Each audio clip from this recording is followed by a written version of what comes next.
Garou Mark of the Wolves wasn't just a palate cleanser, it was a paradigm shift. The 2D sprite-based characters and backgrounds looked absolutely stunning, but they belie a complex fighting system that went beyond simply learning combos or breaking out special moves. The TOP gauge introduced a new layer of strategy. Just defend rewarded patience and playing mind games with your opponent. And, best of all, the cast felt balanced from top to bottom. You can be my warm-up. Come on, let's go!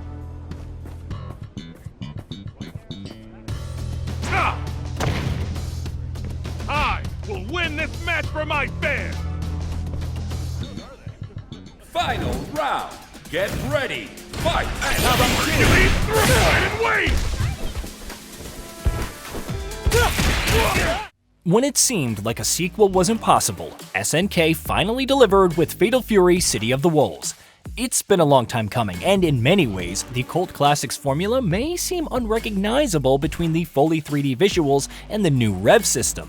However, there's more than a semblance to hook hardcore fans, even if the overall package could use some work. Story-wise, City of the Wolves returns to Southtown. Everyone has their own plotlines unfolding in the new episodes of Southtown mode. Terry Bogard is investigating rumors of Geese Howard's ghost. Rock Howard, now under the tutelage of Kane R. Heinlein, his uncle, is fighting to save his mother, and so on. Like Street Fighter VI's World Tour mode, you'll explore multiple cities and battle opponents to level up, increasing your max health and damage in the process.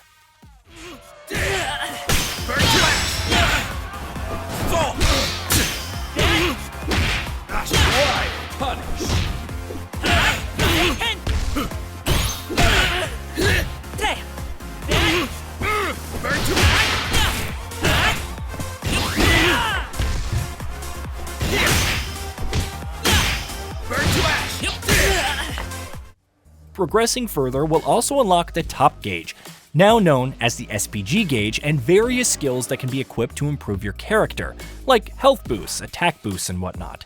The streamlined nature of it all works well, and the AI more than puts up a fight. More on this in a bit, but the overall presentation leaves something to be desired. I'm not asking to be able to explore Southtown in a third-person perspective, though it would have been nice, but something more than the unremarkable flat maps and dull dialogue boxes would have been nice. Add a greater variety of opponents as well. At times, it felt like I was fighting the same 3 NPCs between the major storyline battles. At least the latter can be challenging, and some surprising fighters add to the hype. When it comes to the base roster, they look phenomenal. On top of the already impressive 3D models, SNK added this subtle layer of shading, which feeds into the overall bombastic yet clean effects. All the classic fighters, be it Rock, Terry, Gato, or Kane, who's playable for the first time, also feel great to control. I especially enjoyed playing with Preacha, one of the newcomers, and the aggressiveness of her close quarters Muay Thai, though the anti-air could use some work.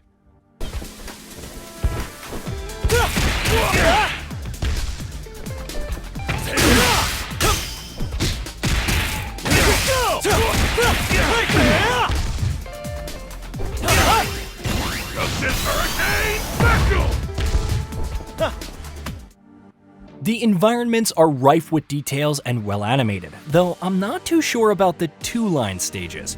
Yeah, it was a mode in Real Bout Fatal Fury 2 The Newcomers, but swapping between the foreground and background of a stage to fight feels odd. It's not a core focus, thankfully serving as more of a side distraction than anything else.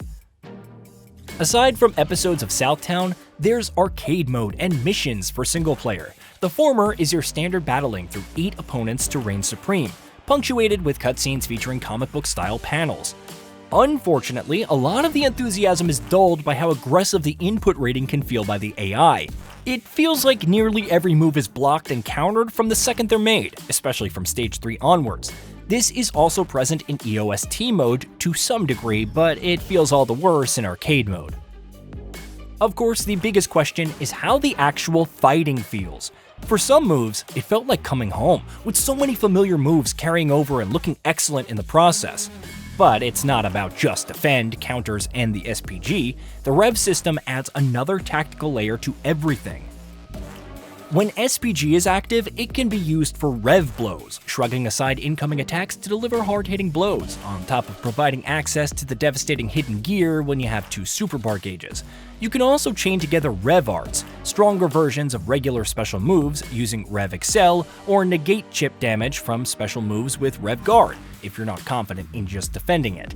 The downside is that all these Rev moves will cause the Rev gauge to overheat, allowing opponents to break through your guard until it cools down. Just Defend and the new Hyper Defense further help with cooldowns and reinforce Garou's strong defense fundamentals. The fact that you can guard cancel out into other moves, thus keeping up the attack, combined with the ability to break special moves, adds layers of strategy, especially with how you position the SPG gauge. Choosing between a powerful start or an end-of-round comeback, or something in between, is a given. However, working out when to use your Rev Arts and Rev Excel, baiting your opponents and exploiting their tendencies, also makes for some compelling battles. It's a fairly high skill ceiling, but it's fun to engage with, especially when everything clicks. Unfortunately, issues with player input reading still seem to be present from the beta, resulting in some inputs either not executing or different moves occurring. Though it's not egregious, there are definitely circumstances where it pops up and it feels incredibly awkward.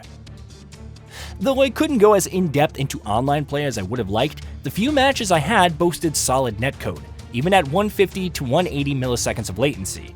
Matchmaking also felt pretty quick, especially given the limited number of people playing before launch. However, as always, it's best to wait until launch to see how things perform.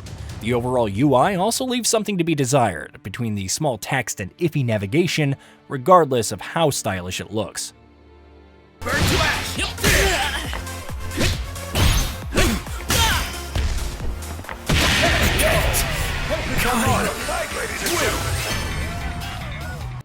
Despite these rough edges and the rudimentary story mode, Fatal Fury City of the Wolves is worth checking out, especially if you're burned out on Street Fighter 6 and want to avoid anything to do with Tekken 8.